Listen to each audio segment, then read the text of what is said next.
in Cosc Cob, Connecticut, Harry Powers and his wife, they live down on Suburban Avenue, took the auto out of their garage and put in a heap of machinery. Young Dick Powers and his kid brother keep the place tidied up so as their father, Harry Powers, can get right to work in the garage making machine tools on subcontracts for the big airplane plants around Cosc Cob. The government calls this a four-man shop, Harry says. They don't count me and Mrs. Powers, but we work here too. They count Gene Salvatore, though. Gene goes to high school, but he comes to work at the garage just as soon as school lets out. And they count Joe the milkman. There ain't been a day since the plant opened that Joe ain't showed up. One job ain't enough for him. When Joe gets through delivering milk to the people in Cosc Cob, he drives over to the garage, takes off his white coat, and gets to work. Joe and Gene used to be on the same bowling team, but ain't no time for bowling now. Sometimes the milk truck's parked out in front of the garage, 10, 11 o'clock at night while Joe's working this late. Ever since Pearl Harbor, Harry and his helpers been working 16, 17 hours a day making these machine tools. Tweezers, yokes, bucking bars, riveting anvils, pneumatic hammer jaws, reamers, hinge pins.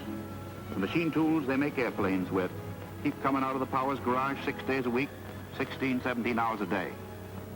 When Mrs. Powers ain't housekeeping or cooking for the men, she's down working with them. It's the same for the boys when they get home from school. Except on Sundays, none of them get any time off. Once Harry figured he needed a rest, he went off on a fishing trip, but he couldn't sit still long enough to catch fish. He came home the next day and went to work. But when the Powers are expecting a visitor, they get cleaned up, particularly if the visitor is James Forrestal, who's Under Secretary of the Navy down in Washington. Mr. Forrestal came to Cosc Cob because he wanted to see Harry Powers and his wife and his sons and his helpers. He wanted to give them the Army-Navy E for Excellence. It wasn't much of a day for weather, chilly with a good breeze coming off the Sound. I think there is no occasion in which I have participated that I have had more pleasure and more pride in my country than being able to give you this symbol. I congratulate you.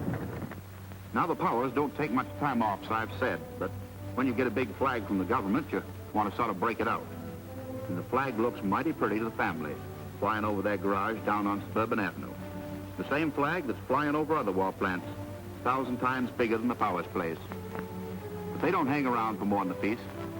They get back to work.